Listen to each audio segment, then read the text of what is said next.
Assalamualaikum warahmatullahi wabarakatuh. Salam Guru Penggerak.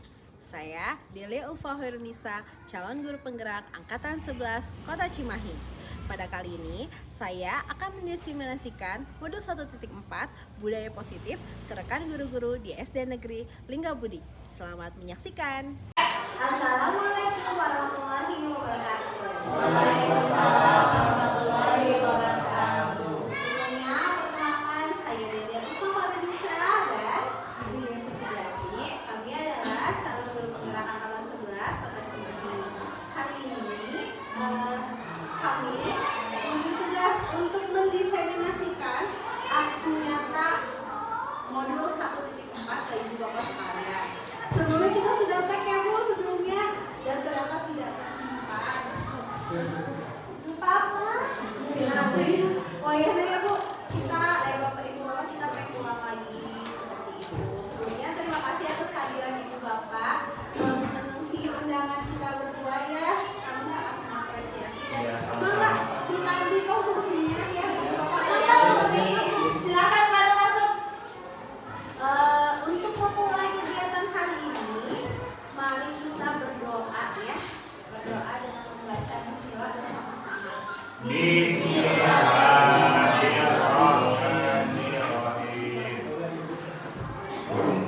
Nah, untuk materi hari ini mungkin tidak akan terasa asing karena juga sudah dipaparkan ibu bapak. Jadi kita akan memaparkan sedikit tentang budaya positif yang akan materi yang akan pertama disampaikan oleh Ibu Yevi Sugiarti. Beri tepuk tangan. Terima kasih Ibu Bapak. Kita akan mendiseminasikan budaya positif. Budaya positif ini dimulai dari dimulai dari kita peregangan dulu ya.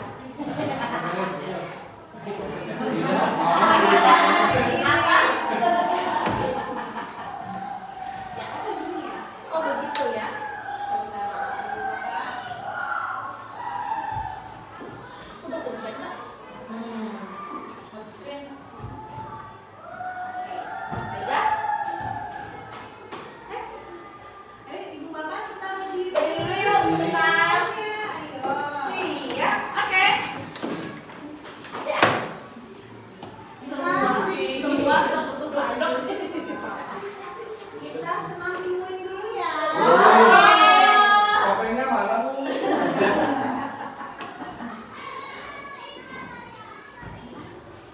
Ada berarti Suaranya. Soalnya Suaranya paling Bu. emang ini colok itu. Kan, ulangi lagi. Di sini. Di sini ya.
Hahaha.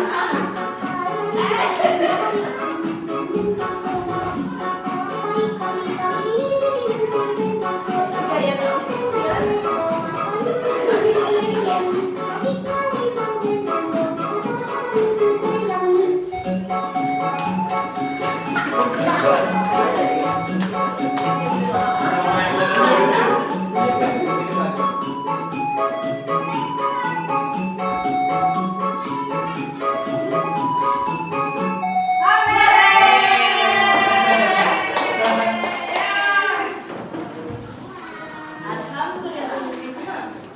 Oke.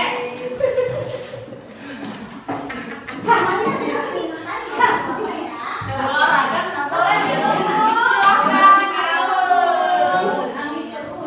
Alhamdulillah Rabbil Alamin ya. Terima kasih untuk partisipasinya dalam ice breaking barusan. Nah, sebelum kita mulai, kita ada kesepakatan kelas dulu ya Ibu Bapak. Nah, di dalam definisi ini kita ada beberapa kesepakatan kelas. Yang pertama, memberikan tanggapan atau pendapat dengan menggunakan kata-kata yang sopan dan tidak menyinggung. Kemudian, yang kedua, memberikan argumen yang jelas dan relevan dengan topik atau materi. Setuju nggak? Setuju. Oke. Untuk yang pertama, setuju nggak? Setuju. Ya. Yang ketiga, menghargai perbedaan pendapat dan tidak memaksakan pendapat pribadi kepada orang lain dan temannya di sebelah. Setuju? Setuju. Oke. Yang keempat, mengajukan pertanyaan atau memberikan tanggapan yang dapat membangun. Oke? Setuju. Setuju. Sepakat ya? Sepakat. Oke, next kemudian. Nah, apa itu budaya positif dan apa contohnya dan bagaimana penerapannya di sekolah kita?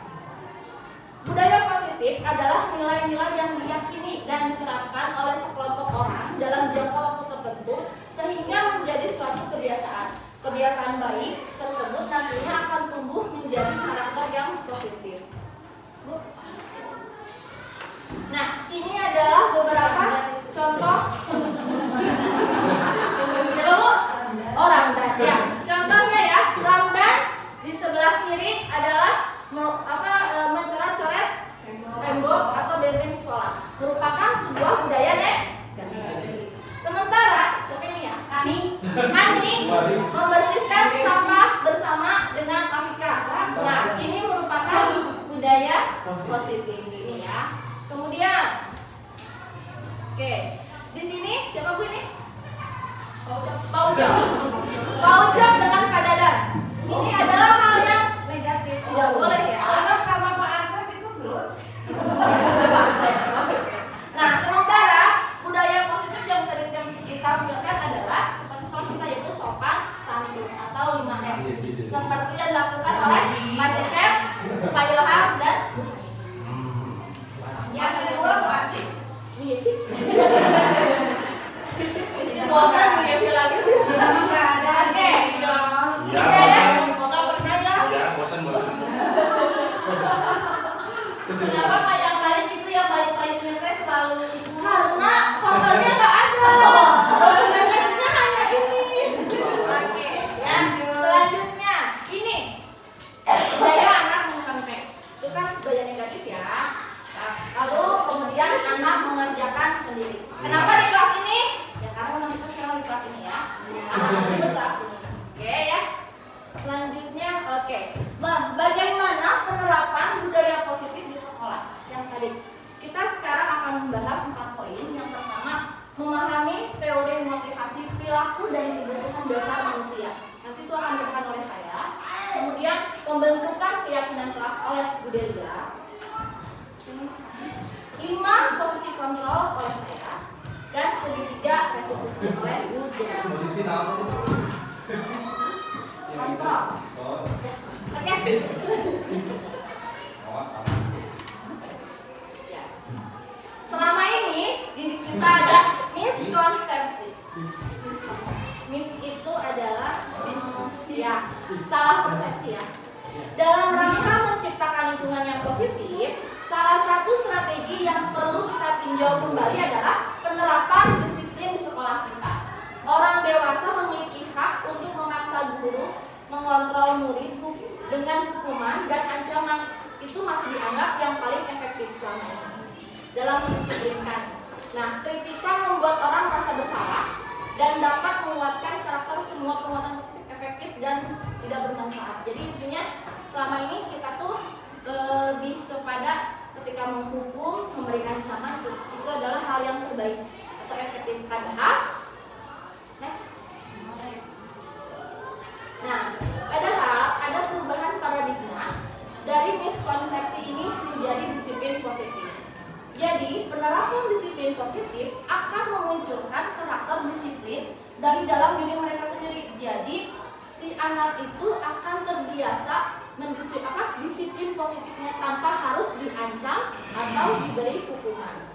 Nah, motivasi intrinsik ini tanpa adanya paksaan atau dorongan dari luar, yaitu motivasi ekstrinsik. Selanjutnya, Bu.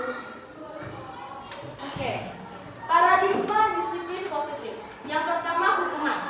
Hukuman ini cenderung bersifat memaksa, menekan pada penegakan aturan dan memberikan efek jerak. Kemudian yang kedua, konsekuensi.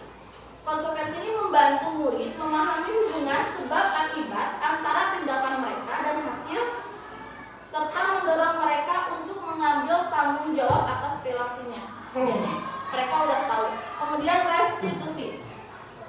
Restitusi ini berfokus pada pemulihan dan tanggung jawab serta mendorong murid untuk menebus kesalahannya atau memperbaiki situasi.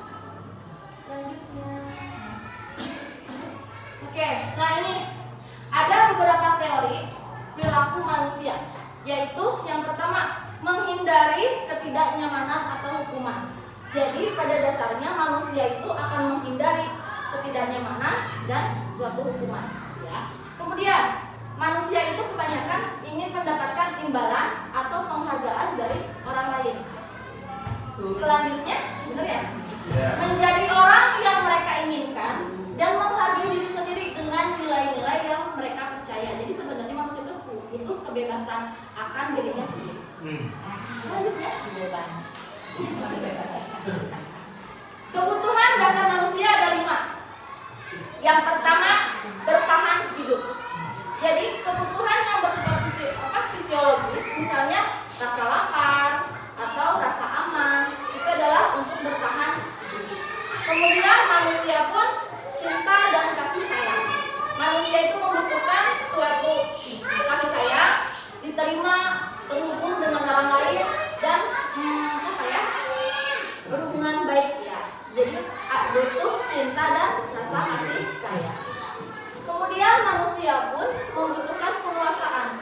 Kebutuhan pengakuan atas kemampuan dianggap berharga. Jadi siapa sih mau diremehkan nih?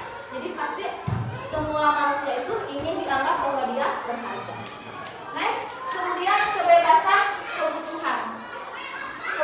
Kebutuhan akan pilihan memiliki kendali atas dirinya sendiri. Jadi yang seperti tadi, manusia itu butuh kebebasan. Jadi dia ingin menentukan pilihannya sendiri. Kemudian yang terakhir, manusia juga butuh kesenangan. Kebutuhan untuk merasa senang dan mencari kepuasan. Nah, ketika Kepuasan apa itu? ya, jadi manusia itu selain butuh bertahan hidup, butuh cinta dan kasih sayang, butuh penguasaan, butuh kebebasan, dan butuh kesenangan untuk mencari sebuah kepuasan. Kepuasan dalam arti adalah ketika memiliki pencapaian tertentu, ya. Next, silakan Bu Delia. Oke, untuk materi selanjutnya adalah keyakinan kelas. Yang akan dilanjutkan oleh saya sendiri. Jadi gini Bu, kalau keyakinan, jadi salah satu untuk menciptakan budaya positif itu adalah salah satunya membuat kesepakatan atau keyakinan kelas. Nah, keyakinan kelas itu apa? Keyakinan adalah nilai-nilai kebajikan universal yang disepakati secara tersirat dan tersurat, lepas dari latar belakang suku, negara, bahasa maupun agama. Menekankan keyakinan seseorang akan lebih memotivasi seseorang dari dalam. Seseorang akan lebih tergerak dan bersemangat untuk menjadikan keyakinannya daripada hanya sekedar mengikuti rangkaian peraturan tertulis tanpa makna. Jadi keyakinan kelas itu bukan yang bersifat hanya perintah. Jangan sampai kita membuat peraturan yang bersifat perintah atau larangan. Justru kadang kalau ada contohnya dilarang lihat ke kanan misalnya. Jadi kita juga mau lihat di kanan ada apa. Nah, kadang menggunakan kata dilarang itu kurang efektif untuk membuat efek jerak ke anak atau mengikuti peraturan tersebut. Jadi kita harus mengubah kata-kata yang bersifat negatif diubah menjadi kata negatif. Ini salah satunya penerapan keyakinan keras yang saya terapkan di kelas seperti itu. Kelas budaya ya. Ya, saya. Untuk fotonya di kelas saya gitu ya. Lalu gimana pembentukan keyakinan kelas adalah seseorang akan lebih tergerak dan bersemangat untuk menjalankan keyakinannya daripada hanya sekedar mengikut serangkaian peraturan tertulis tanpa makna. Seseorang perlu memahami apa sesungguhnya tentang peraturan-peraturan yang diberikan, apa nilai-nilai kewajiban di balik peraturan tersebut. Jadi supaya anak tuh menerap gitu ya, oh iya saya akan berjanji akan berbuat baik dan segala macam. Kita bisa menggunakan boleh tanda tangan kayak memorandum of agreement gitu, atau memorandum of understanding kayak gitu ya. Langsung biar anak teh saklek janji ya, pakai sidik jari, boleh pakai tanda tangan boleh ya. Nah, contohnya seperti ini. Pembentukan keyakinan sekolah atau kelas. Yang pertama, mempersilakan murid-murid untuk bercurah pendapat tentang peraturan yang perlu disepakati di kelas. Nah, biasanya di awal pembelajaran atau di awal tahun ajaran baru kita ngobrol sama anak-anak. Kalian maunya kelasnya seperti apa sih? Ibu, aku nggak mau ada pembulian, aku nggak mau diejek, dibully sama anak, atau nggak menyampaikan pendapatnya lewat ucapan seperti itu. Kita catat lah ibu bapak. Nah, kedua, Permisi dulu sebentar. oh iya, mangga. Kedua, mencatat semua masukan-masukan para murid di mana ini atau sekretariat juga. Jadi boleh kayak pakai sticky note, ditulis, ditempel di kertas pelana boleh. Ketiga, gantilah kalimat-kalimat dalam bentuk negatif menjadi positif. Jadi kalimat negatif misalnya jangan berlari di kelas, tetap ya nanti malah lari-larian di kelas kayak cuman angin lalu aja terpakai. Nah, kita bisa ganti dengan kalimat positif misalnya berjalanlah di kelas atau pelan-pelan di kelas, itu bisa.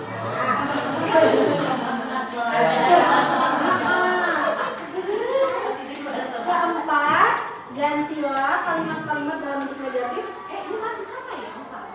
Yang selanjutnya tinjau kembali dan setelah keyakinan selesai dibuat, maka semua warga kelas menyetujuinya dengan menandatangani keyakinan tersebut, termasuk guru dan semua murid. Ini salah satu contoh keyakinan kelas yang saya buat di kelas saya sendiri. Nah, di sini saya menggunakan kalimat-kalimat yang bukan bersifat larangan, tapi menggunakan kalimat positif.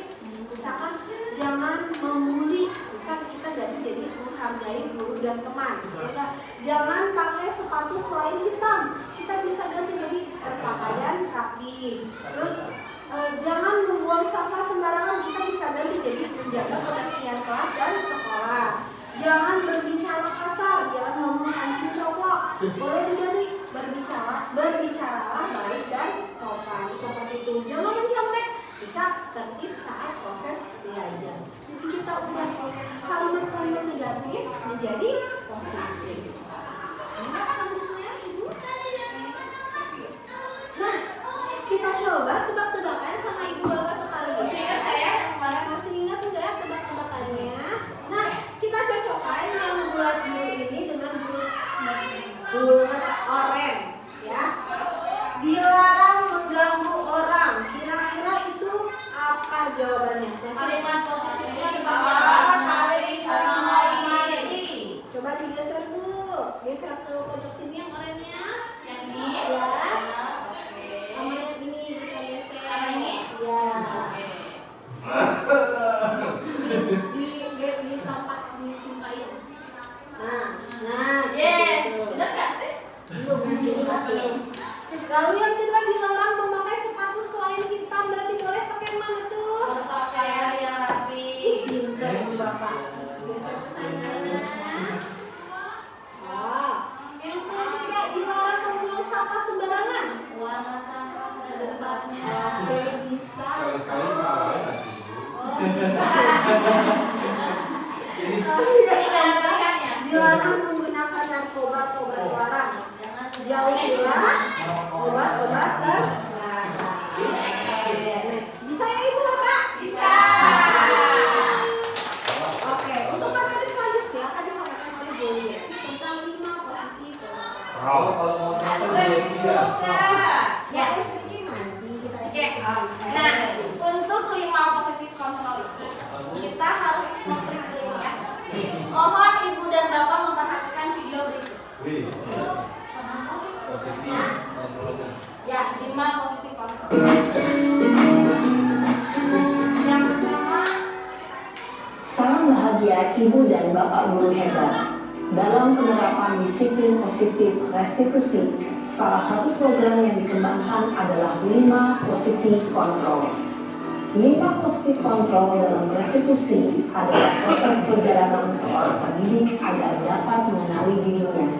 Pada video kali ini, kita akan membahas tentang 5 posisi kontrol yang dikembangkan oleh Brian Dawson dan contoh penerapannya.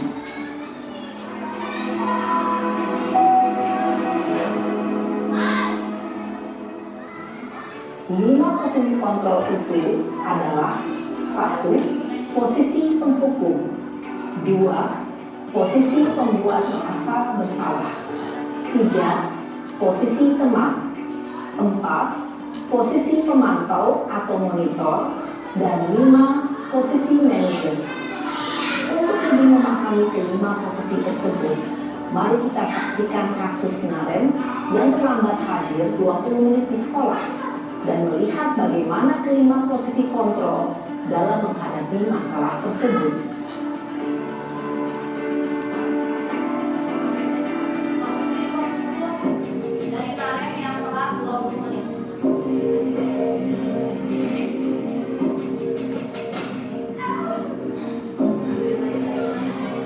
Naren! Sini kamu! Selamat pagi, Bu. Selalu terlambat. Kamu deh, pasti terlambat. Maaf, Bu. Saya Apa? Apa coba?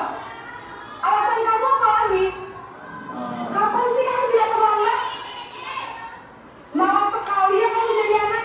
saya Dasar pemalas. Gak kapok-kapok sih kamu.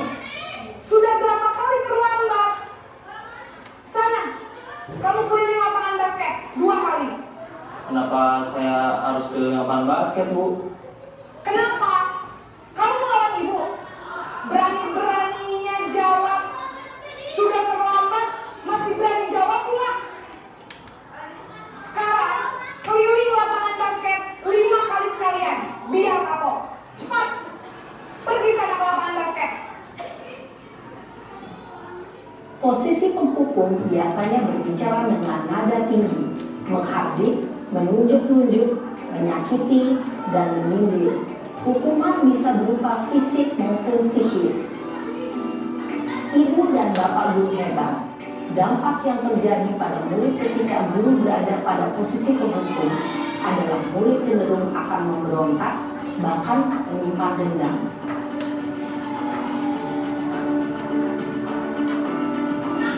Ini posisi membuat merasa bersalah.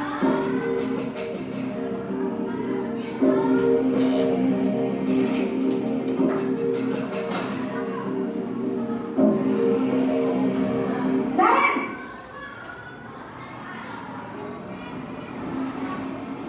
Selamat pagi, Bu. Naren. Kamu kenapa terlambat lagi, nak? Ya Tuhan, Naren. Kamu senang ya bikin ibu susah ya?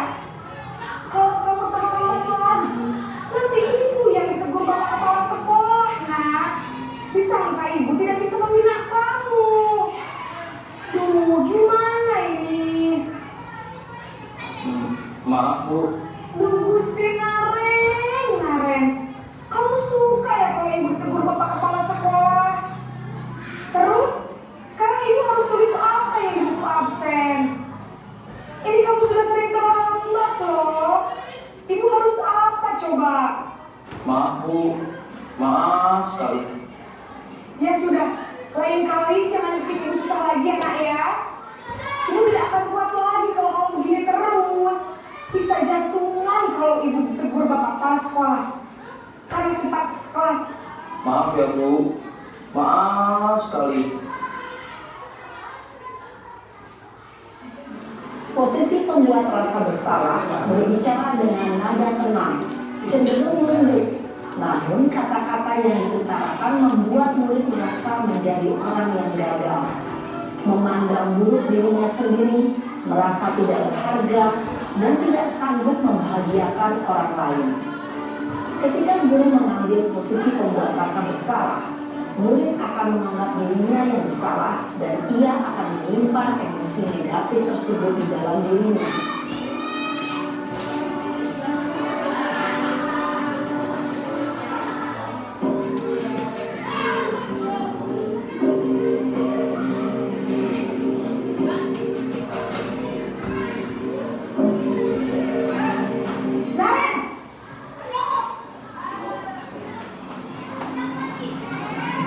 Selamat pagi Bu. Wah, sudah jam berapa ini, Nak? Terlambat lagi ya, sayang. Iya Bu, habis ibu saya lupa bangunkan saya Bu. Kamu malah menyalahkan ibu kamu. Kamu bukannya anak yang larinya paling kencang. Kok terlambat sih? Iya Bu, saya memang terlambat bangun tadi. Jadi biarpun saya lari kencang, tetap gak kekejar Bu. Ya sudah sana. Nanti lain kali larinya lebih kencang lagi ya. Biar gak terlambat lagi. Bikin senang ibu. Demi ibu. Bisa kan? Bisa lah Bu. Ya sudah sana masuk kelas. Ibu beresin urusan absen kamu. Kamu ini ada-ada saja. Dalam posisi teman, guru berbicara dengan nada suara ramah, akrab, cenderung bersindar gurau untuk menjaga suasana tetap santai. Murid akan merasa senang, aman, dan akrab dengan guru. Identitas yang tercipta adalah identitas sukses atau berhasil. Namun, perlu diingat, karena ini masih dorongan eksternal, maka ada faktor ketergantungan dari murid kepada orang tertentu. Di sini, guru absennya, sehingga di lain waktu, murid bisa berperilaku baik, namun hanya kepada orang-orang tertentu saja.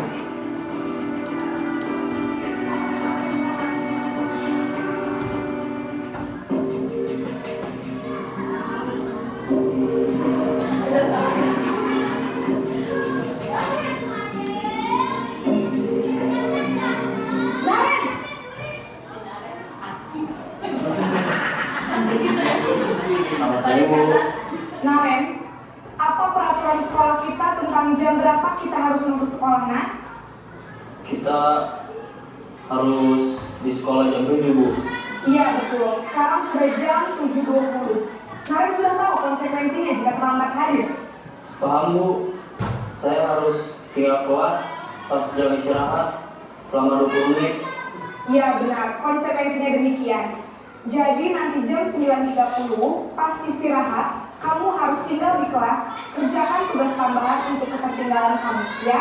Baik Bu. Posisi pemantau mengandalkan penghitungan atau data untuk mengontrol murid. Guru mengarahkan murid berdasarkan peraturan dan konsekuensi. Seorang pemantau menunjukkan bahasa tubuh dan ekspresi wajah yang datar dan cenderung formal.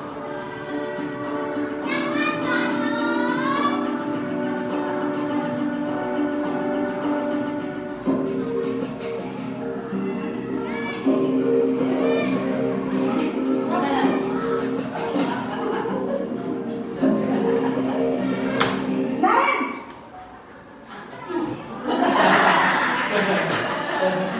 Selamat pagi Bu. Selamat pagi, Naren. Maaf Bu, saya terlambat. Iya, sekolah masuknya jam 7, sekarang sudah jam 7.20. Jadi sekarang bagaimana ini, Naren? Maaf Bu, saya lupa setel alarm saya semalam. Baiklah, menurut kamu, keyakinan sekolah yang mana yang perlu kamu tingkatkan?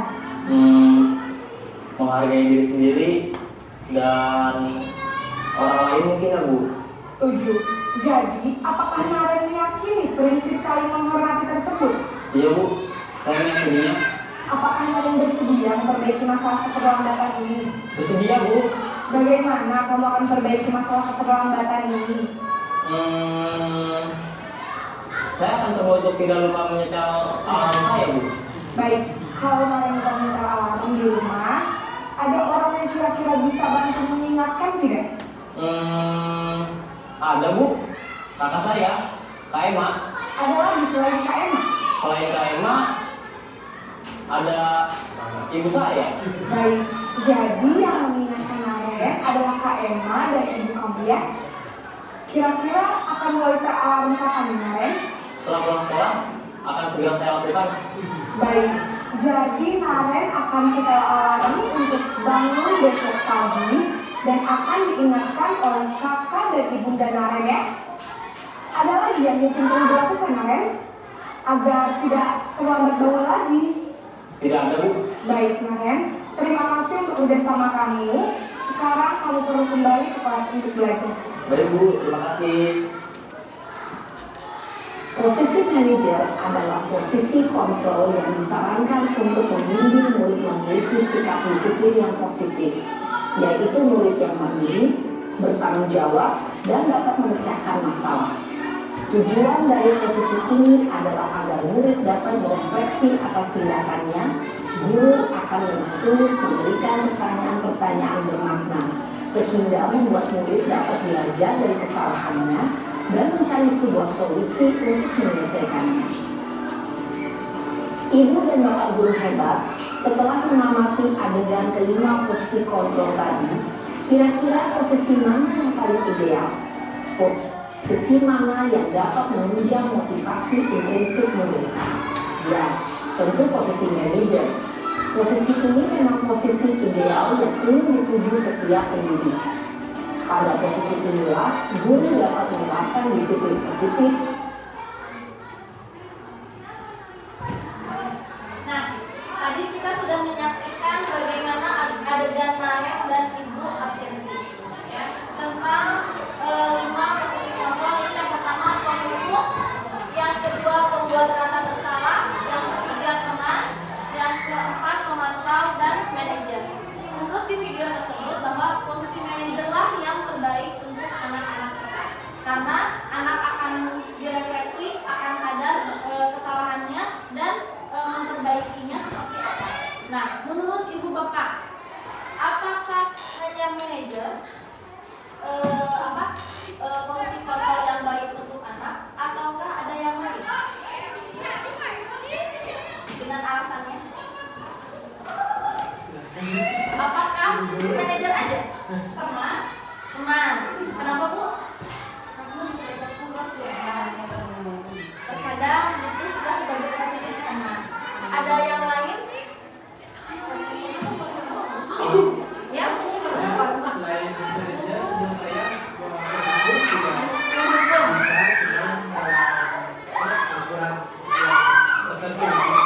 Ada lagi? Sama ya. Yang saya rasakan tadi pagi. Ya, mungkin saya juga dari posisi penghukum, karena memang sepertinya treatment itu yang memang perlu dilakukan. Jadi betul, yang terbaik adalah manajer. Kita harus memposisikan sebagai kontrol di manajer. Tetapi ada kalanya posisi yang lain pun diterapkan sesuai dengan situasi yang ada. Next, sudah lihat. Nah, untuk segitiga restitusi ini akan dipaparkan oleh Ibu Delia. Silakan, Bu. Baik, ketemu lagi dengan saya Ibu. Tidak bosan ya. Jadi, ketika kita sudah memposisikan kontrol kita sebagai manajer, nah cara penerapannya gimana sih? Tadi kan lihat ada ditanya dulu. Hari ini udah jam 7.20. Terus kan masuk jam 7. Kamu kemana? Ditanya dulu alasannya, langsung ditanya keyakinan kelas apa sih yang dilanggar oleh kamu. Nah itu menggunakan metode segitiga restitusi ya. Yang pertama adalah menstabilkan identitas. Jadi kita menstabilkan identitas, meyakini bahwa anak gitu bahwa manusia itu gak ada yang sempurna. Manusia ada kalanya berbuat salah. Jadi kita ibaratnya kita menjaga harga diri anak itulah, jangan sampai dia merasa aku teh anak nakal gitu, jangan sampai seperti itu. Lalu kedua, memvalidasi tindakan yang salah. Nah dari situlah setelah sudah meyakini identitasnya, disebutkan identitasnya, kita langsung menyebutkan nih kira-kira sambil tanya jawab ke anak ya. Ada kesalahan nggak? Apa yang kamu lakuin hari ini? Ada kesalahan apa yang kamu lakukan seperti itu? Lalu yang ketiga, menanyakan keyakinan. Nah dari situ anak berusaha nih kira-kira dari kesalahan yang kamu buat apa yang mesti kamu perbaiki. Misalkan nih salah satunya misalkan ada tentang pembulian nih, saling mengejek. Kita tanya lah anaknya satu persatu kira-kira perbaikannya apa sih? Minta maaf sama teman saya. Nah itu kan bisa salah satu menjadi proses menanyakan keyakinan atau proses restitusi pada anak. Selanjutnya, nah ini salah satu kegiatan yang apa ya, yang masih fresh minggu kemarin anak saya ya, cyberbullying. Jadi itu ada sisirikan nama orang tua, emang banyak banget ya Bu kasusnya kayak gitu ya Bapak, yang sampai sisirikannya itu nama-nama bawa orang tua terus pakai kata kasar. Sia gini, pakai voice note, dikirim via WA, didengerin sama kakaknya yang lagi duduk di sebelah. Jadi rame saat itu. Nah ini salah satu murid saya kejadiannya.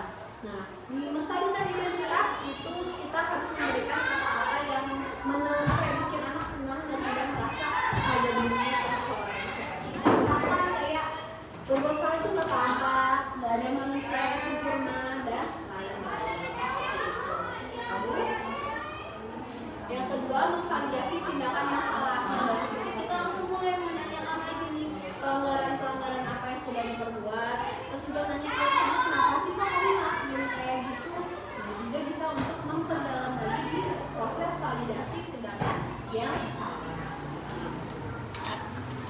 Lalu yang ketiga, yang terakhir adalah menanyakan keyakinan. Dan di sini adalah proses yang kita harus menyepakati kembali keyakinan proses yang sudah dibuat, dan kita juga menanyakan ke anak kira-kira perbaikan apa yang akan disampaikan anak tersebut. Jadi restitusi namanya. Kamu kan tadi udah buang sampah sembarangan, terus kira-kira perbaikannya apa ya? Saya tidak akan buang sampah sembarangan, boleh seperti itu. Baik, selanjutnya kita review lagi Bapak ya. Kita ada soal pilihan ganda ya. Isilah kolom siapa yang mengatakan dengan posisi kontrol mana yang sering mengucapkan pernyataan yang tersebut. Saya kecewa sekali dengan kamu kemarin. Misalkan itu tadi apa sih?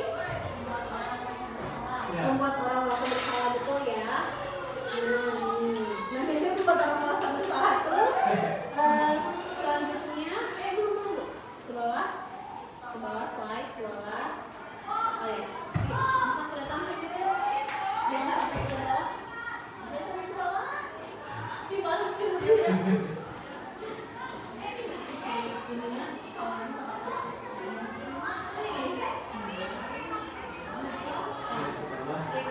nah betul ya. Selanjutnya, ibu kejar aku karena ibu lurus sayang aku. Ini kebutuhan dasar. Tadi cuma cari kebutuhan dasar. Apa coba?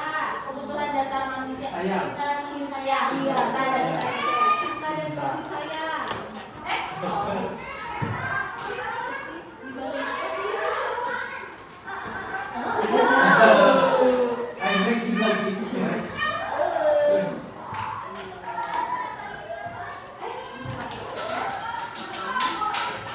Tadi itu baru bahasa-bahasa.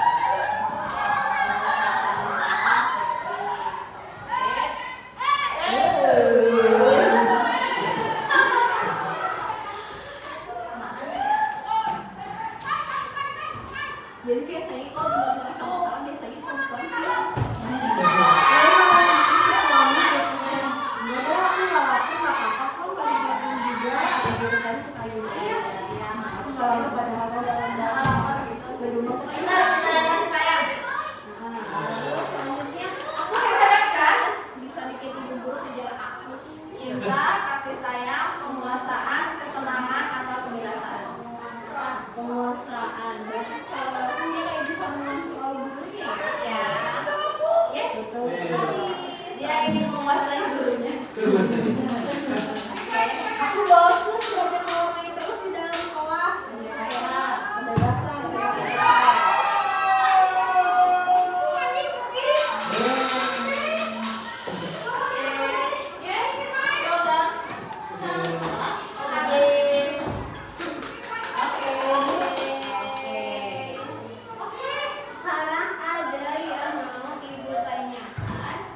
jangan lupa untuk menerapkan segitiga. Ini ada kasus 3 dan ini ada kasus 4. Ini untuk lembar jawabannya. Lembar jawabannya. Makan Paris.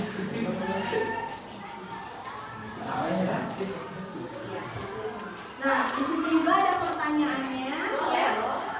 Yang kasus Anto dan Nino, pertama adalah posisi kontrol apa yang telah dipraktikkan oleh kepala sekolah Ibu Suti? Hal-hal apa saja yang dilakukannya sehingga Anda berkesimpulan demikian? Lalu kedua, dalam kasus tersebut bagaimana Nino dikuatkan, bagaimana Anto dikuatkan oleh Ibu Suti? Lalu ketiga, kira-kira nilai kebajikan atau keyakinan sekolah apa yang dituju dalam kasus tersebut? Lalu untuk kasus Ibu Dani yang pegang pojok ya, di situ pertanyaannya posisi kontrol apa yang diambil oleh Ibu Dani dalam pendekatannya kepada Fajar. Lalu kedua, membaca sikap Fajar, kira-kira kebutuhan apa yang diperlukan oleh Fajar. Lalu keempat, ketiga, bila mana Ibu Dani mengambil posisi pemantau, apa yang akan dilakukan, apa yang dikatakan olehnya. Pertanyaan-pertanyaan seperti apa yang diajukan, jelaskan. Lalu yang keempat, apabila Anda adalah kepala sekolah di sekolah Fajar dan mengetahui hal ini, bagaimana tindakan Anda? Bagaimana menyelesaikan kasus Fajar dan Jadi kita kasih waktu 10 menit ya, kurang lebih ya.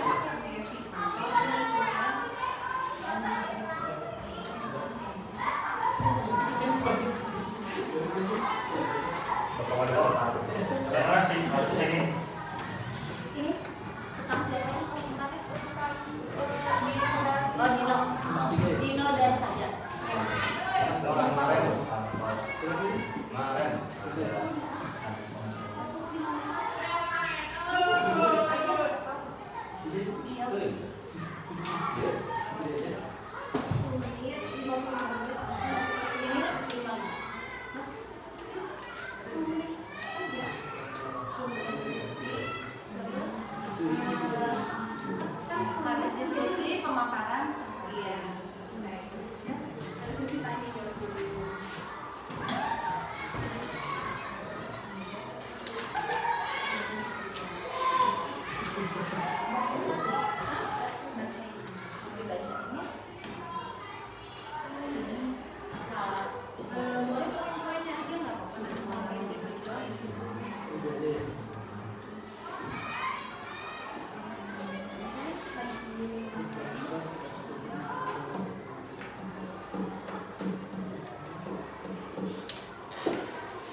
Dalam arti diskusi.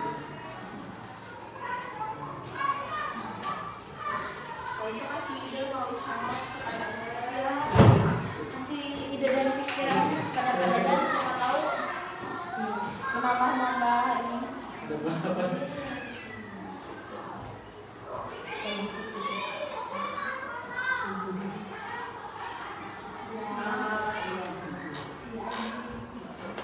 Itu pagi yang minta dijawab.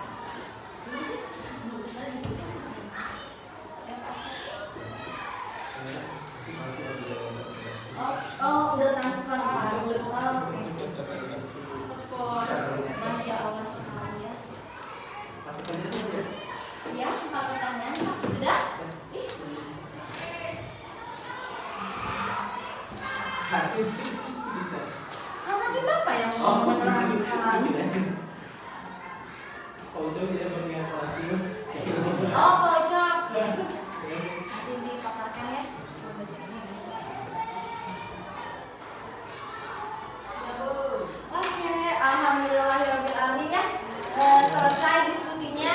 Nah, sekarang saya meminta waktu dan kesediaannya untuk dari kelompok yang mana dulu? Kasus 3, silakan dipaparkan bagaimana kasus dari Fajar.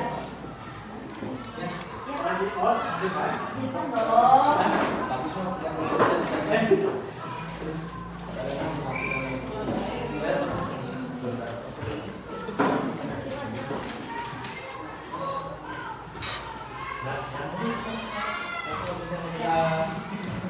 Kasus saja, gitu ya, untuk kasus 3. boleh dibaca dulu aja skenario. Oh, skenario-nya seperti apa? Dibaca yang Biar di kolom lain tahu. Ibu Dani. Untuk kasus 3 ini Ibu Dani sedang menjelaskan pelajaran bahasa Inggris di papan tulis. Namun beliau perhatikan bahwa Fajar malah tidur-tiduran dan tampak acuh tak acuh pada pelajarannya. Fajar coba jawab pertanyaan nomor 3. Dia maju ke depan dan kerjakan di papan tulis. Fajar pun tampak malas-malasan maju ke depan dan sesampai di depan papan tulis pun Fajar hanya diam terpaku sambil memegang buku bahasa Inggrisnya dan memberikan spidol di tangannya. Ayo Fajar, makanya jangan tidur-tiduran. Lain kali perhatikan. Sudah senang duduk kembali, kira-kira siapa yang bisa?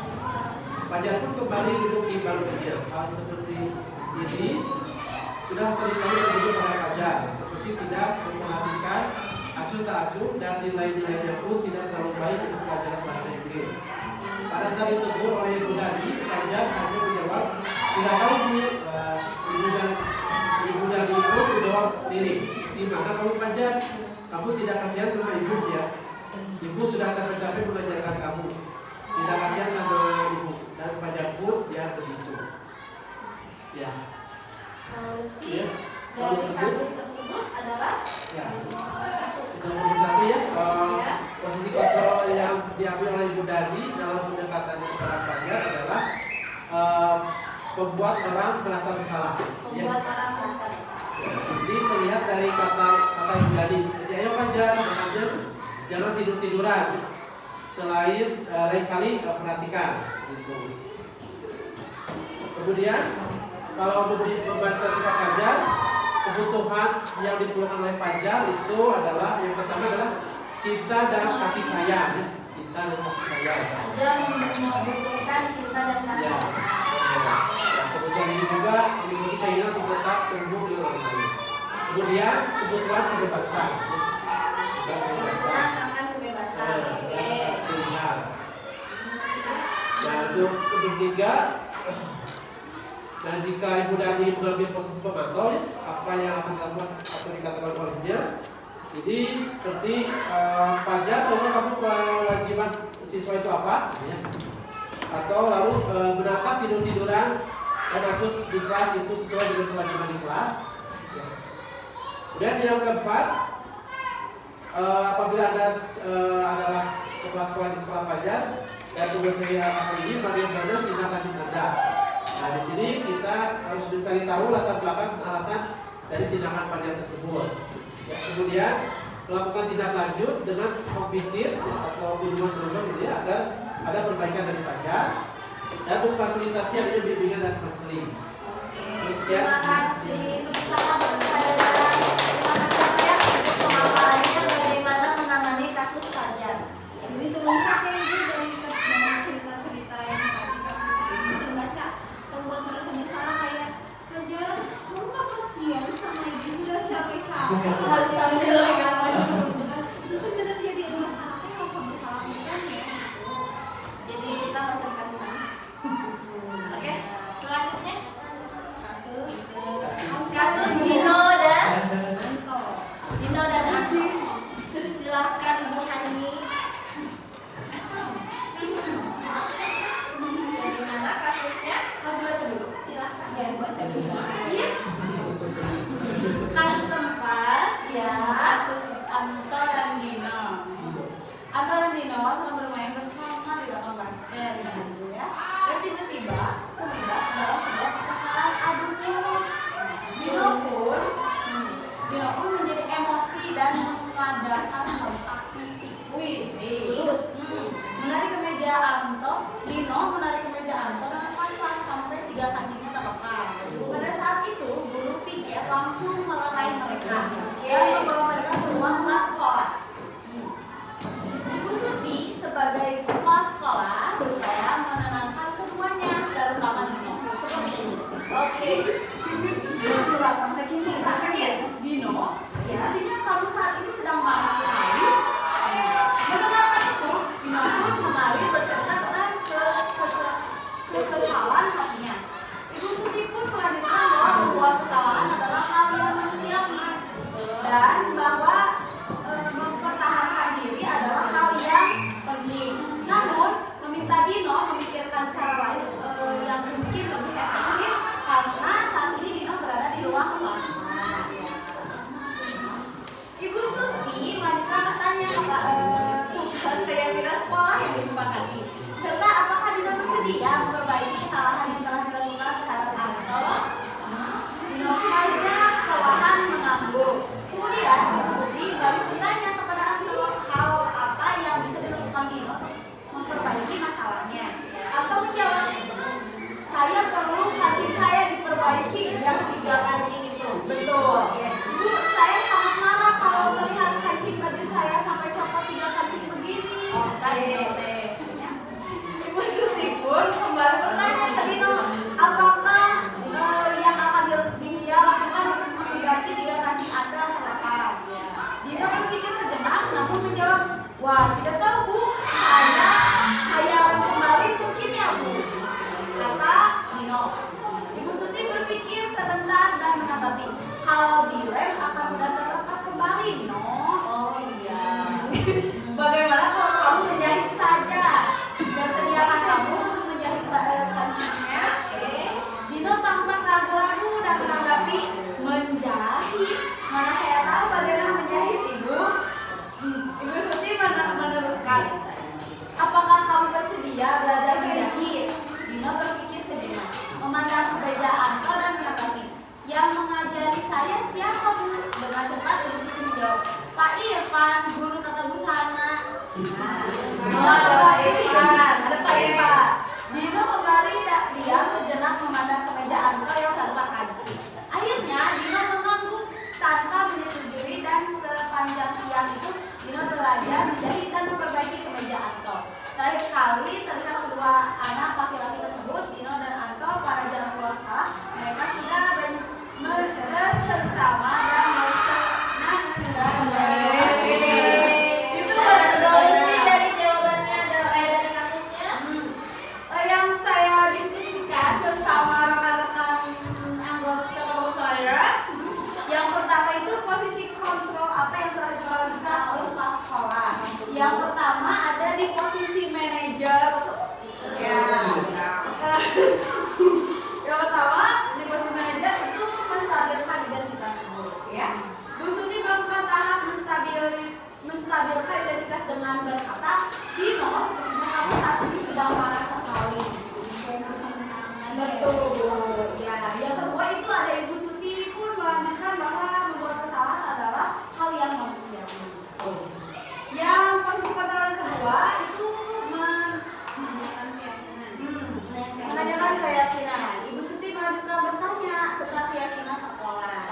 Ya, yang ketiga, validasi tindakan yang salah. Ibu Suti pun kembali bertanya kepada Dino yang tadi ya, apakah yang akan dilakukan untuk mengganti 3 kancing Anto kepada Dino? Ya. Jadi dia berusaha memperbaiki kesalahannya dan belajar menjahit. Ya, sampai belajar menjahit ya, guys. Yang kedua, dalam kasus tersebut bagaimana Dino dan Anto dikuatkan ya. Untuk menguatkan Dino, Ibu Suti mulai dengan menstabilkan identitas Dino. Yang tadi. Ya, yang tadi ya.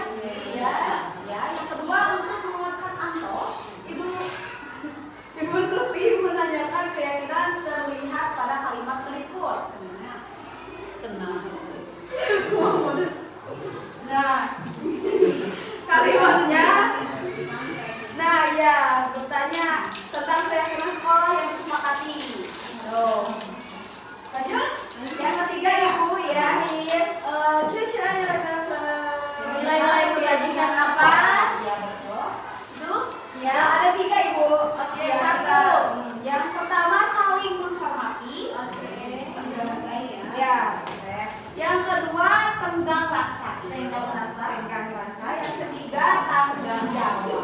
Tenggang ya. Ya. Ya. Terima kasih Tuhan. Oke, baik. Jadi dari kasus Anto dan Dino dan kasus Ibu Dani, yang paling ideal posisinya yang mana kegiatannya, Ibu Suti atau Ibu Dani tuh? Ibu Suti dari cerita tersebut memposisikan sebagai manajer, sedangkan Ibu Dani tadi tuh menjadi pembuat merasa bersalah. Ya. Nah, dari situ kita bisa simpulkan bahwa akhirnya ilmunya itu kadang tidak sesuai ekspektasi kita ya kalau kita meniru gaya Ibu Dani. Tapi kalau dengan dari kita mengikuti gaya atau model dari Ibu Suti, kita jadi bisa tahu nih gitu alasannya kenapa, terus ada perlu berusaha untuk perbaikan ke depannya untuk Anto dan Direfleksi ya, apa yang penyebab dia menjadi seperti itu dan bagaimana solusinya. Nah, kira-kira ada yang mau ditanyakan untuk seksi diskusi sekarang? Ada yang ditanyakan nggak Ibu Bapak? Sepertinya Sudah cukup. oh ini Ada nih. Oke. bagaimana cara menyikapi kalau misalnya banyak anak-anak yang bermain bola padahal sudah tidur dan dilarang gitu. Iya, betul sekali ya. Nah, mungkin kita jujur selama ini kalau ada yang main bola, ada anak yang main bola, kita cuma teriakin doang. Udah, jangan main bola. Kelas, gitu kan? Ada yang kadang gitu nih, anak merasa oh ya ini dilarangnya hari itu doang. Besok kita ulang lagi, gitu kan? Anak-anak tuh. Nah, itu salah satu kita yang metode apa ya kalau kayak gitu ya? Kesepakatan kayaknya Bu. Iya, kesepakatan sekolah. Jadi kita waktu upacara adakan kesepakatan bahwa yang boleh bermain bola yang memakai baju olahraga. Ya, tidak memakai baju olahraga. Kalau berarti terima kasih solusinya nanti ya itu merupakan salah satu solusi dari manajer ya. Kita kesepakatan kalau misalnya kalau ada yang bermain bola pakai baju seragam, bola kita ambil kecuali kalau pakai baju olahraga sih. Ada solusi lain kira-kira? Tambahan kalau misalkan tadi kesepakatan sudah terjadi, ya berarti masih ada pelanggaran. Mungkin belum juga ditambahkan dengan konsekuensi atau sanksi. Konsekuensi. Konsekuensi misalkan bolanya kita ambil. Nah, kita dari kesepakatan itu kita ada kalau misalnya melanggar kesepakatan ada Konsekuensi ada. ada batasannya. Kalau untuk pembuat rasa bersalah cocok nggak? Enggak. Karena Nanti memang gimana kalau kena motor Ibu? Jadi ibu sudah tidak. Juga nggak, maksudnya Cocok ya. ada kesepakatan, ada batasannya apa. Kalau misalnya melanggar, kan kita di publikasi ya, maksudnya di lagu upacara. Diumumkan kan, jadi semua siswa tahu nih. Jadi kalau misalnya ada siapa saja yang ini melanggar, pasti ada hukumannya apa. Mungkin yang satu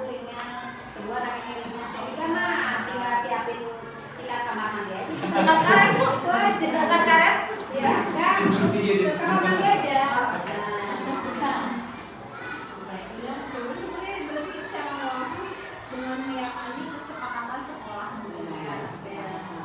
Kesepakatan kayak kesepakatan kelas. Nggak mau anak main bola, cuma Bukan kesepakatan bermain bola ketika memakai Baju olahraga. Karena kan keyakinan kelas itu adanya di kelas. Keyakinan sekolah untuk semua. itu bisa ya. Jadi kita ubah. Nah ini yang kelasnya kan kami dengar waktu puasa kan. Wali kelas yang menyampaikan. Jadi kerjasama ya. Masih ada pertanyaan? Aku boleh. Konsekuensi kan guru itu sebagai manajer kan harus memberikan konsekuensi juga gitu. Konsekuensi yang baik itu seperti apa ya? Kalau contoh kasusnya misalnya ini anak tidak mengerjakan PR, gimana ya? Apakah kita langsung bertindak sebagai manajer atau boleh sebagai teman dulu kayak, oh gak apa-apa hari ini kamu tidak mengerjakan PR, besok jangan mengulang. Kan kalau kita sebagai teman gitu kan ya. Kalau misalnya ya konsekuensi yang baik untuk yang tidak mengerjakan PR gitu. Posisi manajer itu Pak bisa dilaksanakan ketika kita sudah membuat keyakinan kelas. Dan konsekuensi itu ada di keyakinan kelas. Jadi kesepakatan siswa semuanya dalam satu kelas. Jadi ketika di keyakinan kelas ini apa nih yang dibutuhkan siswa kelas bersih, terus mengerjakan tepat waktu, terus berpakaian rapi, tapi dengan kata-kata yang positif. Jadi nanti ketika anak melanggar, kita di posisi manajer menanyakan keyakinan kelas mana yang kamu langgar. Jadi terus ketika kita menanyakan keyakinan yang dilanggar, kan berarti apa terpaksa dilanggar. Nah kita meminta anak untuk merestitusi kira-kira perbaikannya apa nih ke depan. Kalau yang nanti kalau misalnya anak masih nggak mau ngerjain PR, berarti otomatis kita ngobrol dong sama orang tuanya. Misalnya kita udah nentuin restitusi perbaikannya, kamu nggak ngerjain aku PR gimana? Oh mungkin saya ngomong sama orang tua biar diingetin dulu. Saya mengingatkan teman saya untuk ngerjain PR, misal kayak gitu. Tapi kalau misalkan masih berulang-ulang gitu karena saya buka lah atau males lah, ya berarti ada kebutuhan dasar yang tidak terpenuhi. Nggak ada mungkin kekurangan cinta dan kasih sayang dari orang tua. Waktu itu kalau mengingatkan yang kadang kita Jadi di awal kita sebagai posisi manajer ke anak. Nah ketika masih berlanjut kita lihat kerjasama sosialnya supaya contohnya gitu. Jadi segitiga itu jadi menstabilkan semuanya, mengkondisikan supaya masalahnya selesai. Jadi ketika konsekuensi itu sudah terlaksana, tapi anak tetap mengulang kesalahan yang sama, Kita panggil berarti tidak masalah gitu ya memanggil dalam sekolah ke sekolah tidak apa-apa. tidak apa-apa. berarti kan sebenarnya orang itu coba kan ngingetin di grup dan itu mengerjakan PR itu kan sudah ngerjain. Iya. Nggak ada tekanan dari orang tua.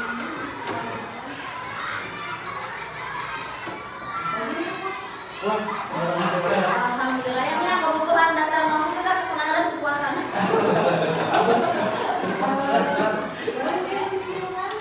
Iya.